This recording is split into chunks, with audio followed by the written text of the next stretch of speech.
Hello बच्चों, स्वागत है आप सभी का अंकगणित खेल संख्याओं का यूट्यूब चैनल पर। और मेरा नाम है गौरव। आज का हमारा टॉपिक है औसत यानी एवरेज। क्या होता है औसत या एवरेज? सजातीय राशियां हैं, उनके योगफल को उनकी संख्या से भाग देने पर जो भागफल प्राप्त हो उसे औसत कहते हैं। कैसे?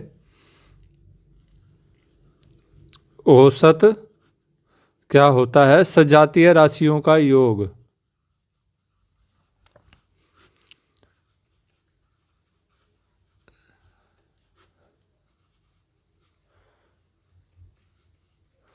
और इसको भाग देंगे राशियों की कुल संख्या से।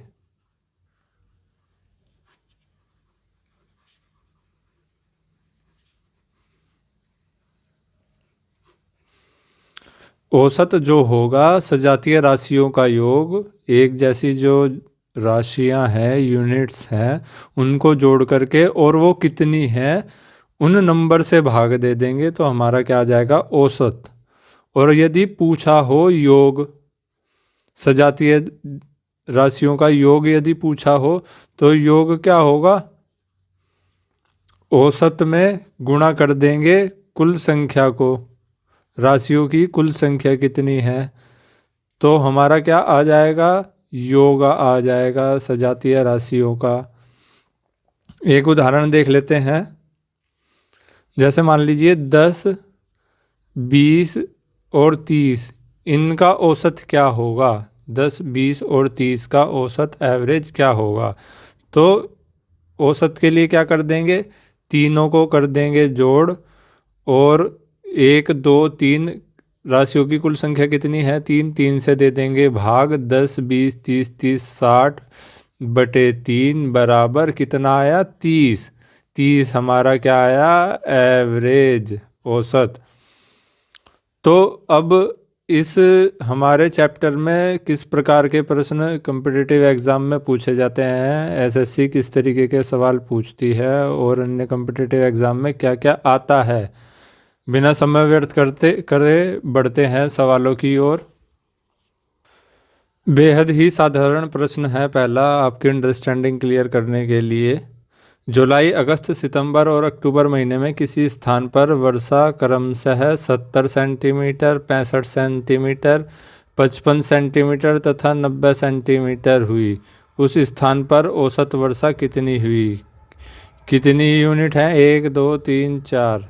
तो भाग कर देंगे 4 से। 65, 5, 70, 7, 4, 7, 9 दूनी 18, 28, ये हो गया 280/4। 70 चौक 280 सेंटीमीटर आ गया हमारा। ऑप्शन ए करेक्ट आंसर है। इस सवाल में तो करना ही कुछ नहीं था, ग्रुप डी वगैरह में भी शायद ही आए, लेकिन आपकी अंडरस्टैंडिंग क्लियर हो गई होगी। बढ़ते हैं अगले प्रश्न की ओर।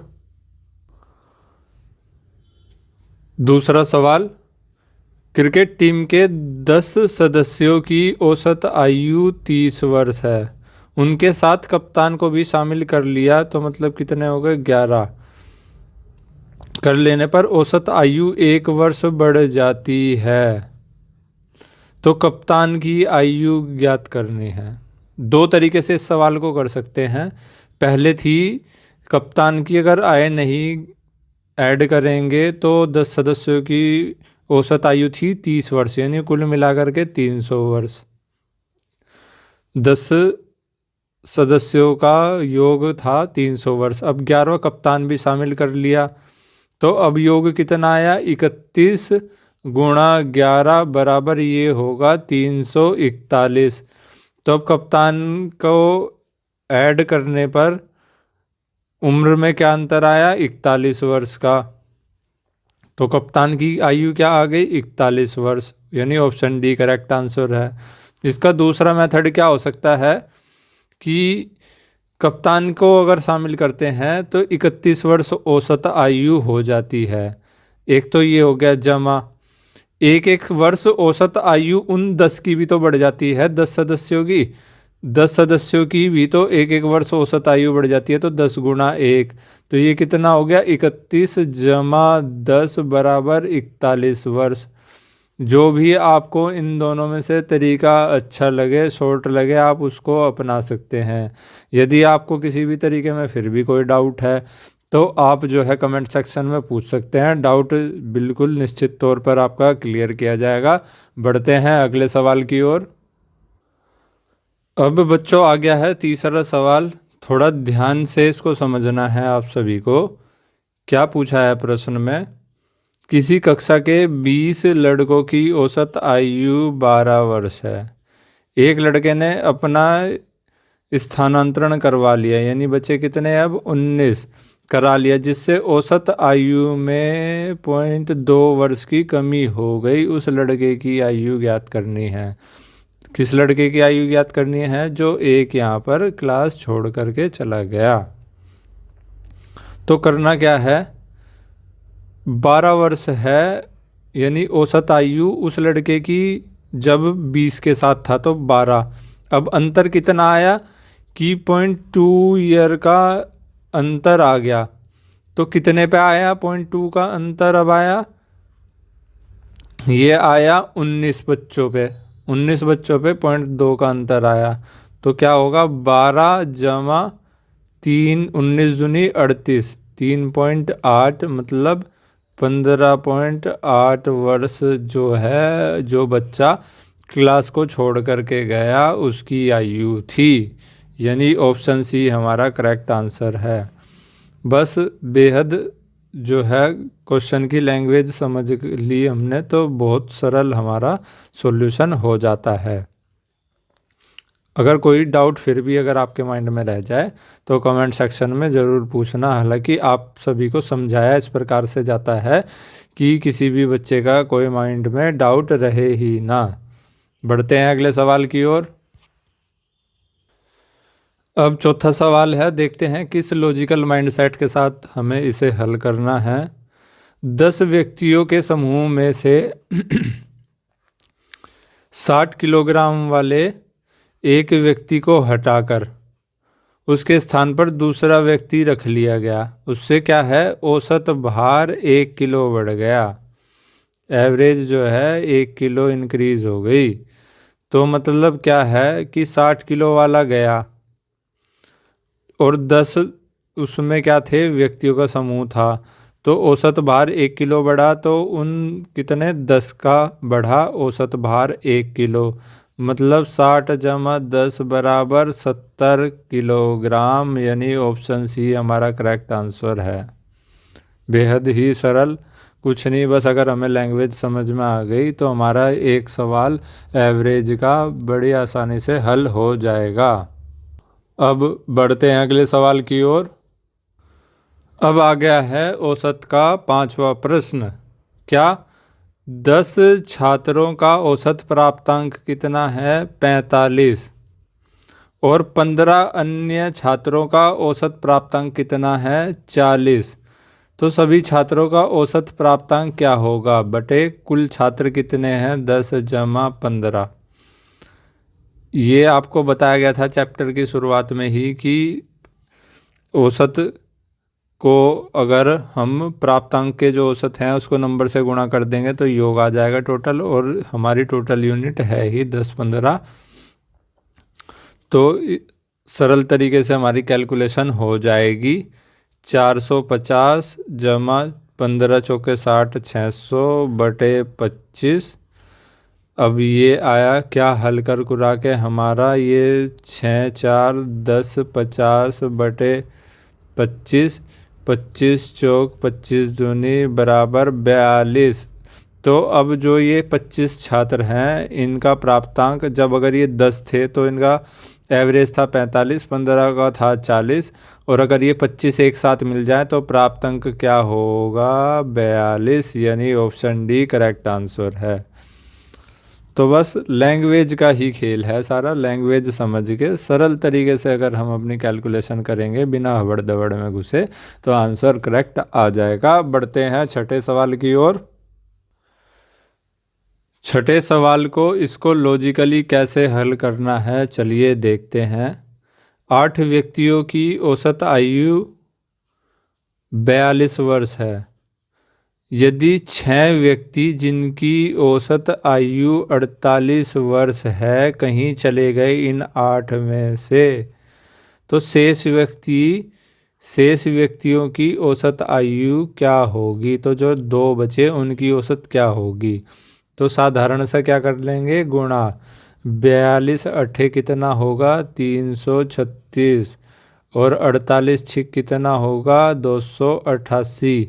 इन दोनों का अंतर कितना आएगा 48।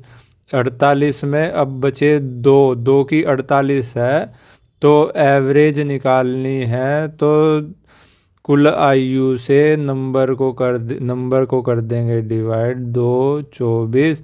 ये गया ऑप्शन ए करेक्ट आंसर, यानी 24 वर्ष। जो 2 बचे जो व्यक्ति 6 जाने के बाद 8 में से, तो उनकी औसत आयु क्या होगी 24 वर्ष। बेहद ही सरल सिंपल, कोई ज़्यादा दिमाग नहीं, कोई कचर पचर नहीं, कोई एक्स वाई नहीं लेना। बढ़ते हैं अगले सवाल की ओर। प्रश्न संख्या 7 पर आ गए हैं। इसमें हमने जो अभी पीछे चैप्टर किया था अनुपात समानुपात रेशियो प्रोपोर्शन का, उसी का लॉजिक इसमें लगा करके सरल तरीके से ये हल होगा। सवाल में क्या पूछा है, किसी कक्षा के 60 छात्र हैं, 60 छात्रों का औसत भार कितना है 55 किलो एवरेज है। यदि लड़कियों का औसत भार कितना है, लड़कियों का औसत भार है 50 किलो और लड़कों का औसत भार कितना है 65 किलो, तो लड़कियों तथा लड़कों की अलग अलग संख्या क्या होगी? कुछ भी नहीं, इनका अंतर देख लेते हैं। ये 5 और ये 10, यानी कितना 2:1। जो लड़कियों और लड़कों का अनुपात है 2:1 है। और हमारे हिसाब से जो है ना संख्या कितनी है टोटल 60, तो और अनुपातिक योग कितना आएगा 2 + 1 = 3 यानी 20। ठीक है जी। अब पूछा है लड़कों की और लड़कियों की अलग अलग संख्या ज्ञात करनी है, तो 2 में 20 की गुणा, 2 में 20 की गुणा, ये हो गया 40 और 20, यानी ऑप्शन सी हमारा करेक्ट आंसर है। अनुपात समानुपात का लॉजिक लगेगा, बिना एक्स वाई माने सरल तरीके से हमारा उत्तर आ जाएगा। आपको यदि इसमें कोई डाउट है, एक बार अनुपात समानुपात का भी चैप्टर जो है यहाँ पर रिवाइज जरूर करें। बढ़ते हैं अगले सवाल की ओर। अब है प्रश्न संख्या 8। क्या पूछा है, क्या दिया है, चलिए देखते हैं। 12 संख्याओं का औसत 20 है।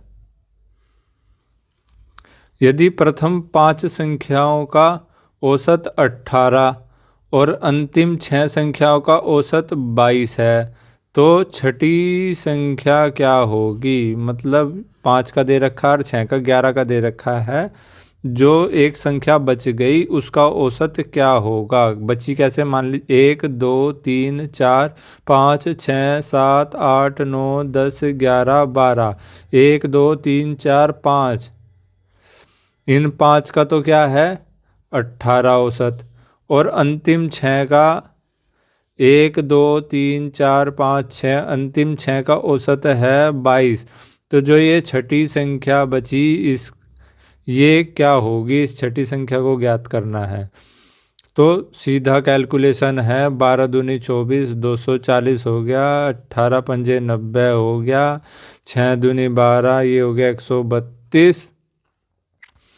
तो छठी संख्या ज्ञात करनी है, इन दोनों को जोड़ करके 240 से घटा देंगे। इन दोनों का योग क्या आया?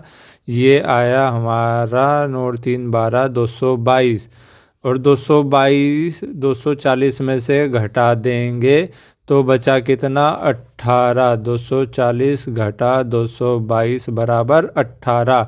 तो जो ये छठी संख्या है मिसिंग नंबर, ये आ गया हमारा 18, ऑप्शन डी करेक्ट आंसर। बेहद सरल सिंपल, कुछ नहीं ज़्यादा दिमाग लगाना, ये तो चीज़ें केवल आपको समझाने के लिए ड्रॉ करी है। सिंपल सी कैलकुलेशन और माइक्रो सेकंड के अंदर उत्तर। बढ़ते हैं अगले सवाल की ओर। अब है सवाल हमारा 9वां, 8वें की तरह ही है। क्या पूछा है और करना क्या है, चलिए देखते हैं। 40 संख्याओं का औसत 35 है। यदि प्रथम 25 संख्याओं का औसत 30 हो और अंतिम 16 संख्याओं का औसत 42 हो, तो जो 25वीं संख्या है वो क्या होगी। अभी 25, 16, 41 जो एक कॉमन इन्होंने ले रखी है, वो संख्या जो 25वीं है वो क्या होगी। तो ये 35 चौक 140, 1400, 25 तिया 75, 750, 16 चौक 64, 16 दूनी 32, 64, 672। तो ये इन दोनों का योग 750 और 672 का योग कर देंगे, ये आया 1422। और अब कर देंगे इन दोनों का अंतर, 1422 का अंतर ये आ गया 22, यानी जो हमारी 25वीं संख्या थी वो कितनी आई, 22, यानी ऑप्शन ए करेक्ट आंसर है। बेहद सिंपल, सरल, साधारण हमारे औसत के कॉन्सेप्ट हैं। कोई डाउट हो तो कमेंट में ज़रूर पूछें। बढ़ते हैं अगले सवाल की ओर। 10वां सवाल क्या है, 1 से 90 तक समस्त पूर्णांक संख्याओं का औसत ज्ञात करना है। बच्चों अगर आपको ध्यान हो, नंबर सिस्टम में हमने एक कॉन्सेप्ट देखा था कि जो समस्त पूर्णांक संख्याएं हैं, यदि 1 से दी गई हैं, 20 से भी दी गई हैं, तो वो भी कॉन्सेप्ट करा था। तो उनका हमें योग ज्ञात करने के लिए हमने क्या करा था, n इंटू एन प्लस 1/2, जहाँ पे n क्या थी, अंतिम संख्या, जैसे कि इसमें 90 दे रखी है। पर हमें ये कॉन्सेप्ट नहीं लगाना है बिल्कुल भी। यहाँ पर बात क्या हो रही है, औसत की। तो जब भी औसत की बात हो तो जो लास्ट नंबर और पहला नंबर, इन दोनों को जोड़ के 2 से भाग दे देंगे। कैसे, 1 जमा 90 भाग 2 बराबर 91 भाग 2, यानी 45.5। ऑप्शन बी करेक्ट आंसर है। नंबर सिस्टम वाले चक्कर में नहीं पड़ना है, वो था हमारा योग के लिए। और यहाँ पर क्या निकालनी है हमें, औसत, एवरेज। तो दोनों को जोड़ करके 2 से दे देंगे भाग और हमारा आ जाएगा करेक्ट आंसर। बढ़ते हैं अगले सवाल की ओर। 11वें सवाल में क्या पूछा है, 120 से 248 तक की समस्त सम संख्या, मतलब जैसे 120 के बाद क्या होगा, 122, 124, ऐसे 248 से पहले क्या होगा, 246, 248। तो इन जितनी भी सम संख्याओं का औसत क्या होगा, तो कुछ नहीं, पहले और आखिरी को जोड़ के 2 से भाग दे देंगे। औसत में हमारा कॉन्सेप्ट क्लियर यही है। नंबर सिस्टम में हमने क्या इसके लिए लॉजिकल फॉर्मूला हमारा देखा था, वो भी आप एक बार कमेंट ज़रूर करना जिन्होंने नंबर सिस्टम वाला चैप्टर हमारा देखा है। तो ये कितना होगा अब, 368/2, ये हो गया 184, यानी ऑप्शन डी हमारा करेक्ट आंसर है। देखते हैं अगला सवाल। बच्चों औसत का हमारा आखिरी प्रश्न है क्या, 10 के 18वें से 40वें गुणजों तक के गुणज का औसत ज्ञात करना है। 18वें से 40 तक के, तो ये तो ऑप्शन हमारा देखते ही उत्तर मिल गया हमें, 290, क्योंकि 10 का कोई भी गुणज हो, लास्ट में जो इकाई का अंक होगा वो 0 ही होगा, और 0 केवल ऑप्शन ए में है। लेकिन आया कैसे, 18वें से 40वें गुणज, 18वां का होगा 180, 19वां 190, 20वां होगा हमारा 200। तो ऐसे ही 40वां क्या होगा, 400, 39वां क्या होगा, 390, 38वां क्या होगा, 380। तो जो ये एक सीरीज है, इनका औसत क्या होगा, तो कुछ नहीं, बस पहला और आखिरी, यानी 18वें का 180, 40वें का 400 जोड़ देंगे, भाग दे देंगे 2 से। तो ये क्या आया हमारा, 580 भाग 2, 29 दूनी 58, 290। ऑप्शन ए करेक्ट आंसर हमारा आ गया। बेहद ही सिंपल सरल तरीके से सारे सॉल्यूशन हो गए। तो बच्चों ये था हमारा नंबर सिस्टम का वो एवरेज का, जिसमें हमारे रेशियो प्रोपोर्शन के भी कॉन्सेप्ट लगे और नंबर सिस्टम जैसे कुछ आए, लेकिन वो वहाँ पर योग की बात थी, एवरेज की बात नहीं थी। तो उसमें नंबर सिस्टम में और एवरेज में कंफ्यूज नहीं होना है। कंप्लीट डोज ये थी। कोई डाउट अगर आपको बचा हो, कोई सवाल आपको समझ में ना आए तो कमेंट में ज़रूर पूछें। अगली वीडियो में मिलते हैं नए टॉपिक के साथ। तब तक के लिए देखते रहिए, सीखते रहिए। नमस्कार।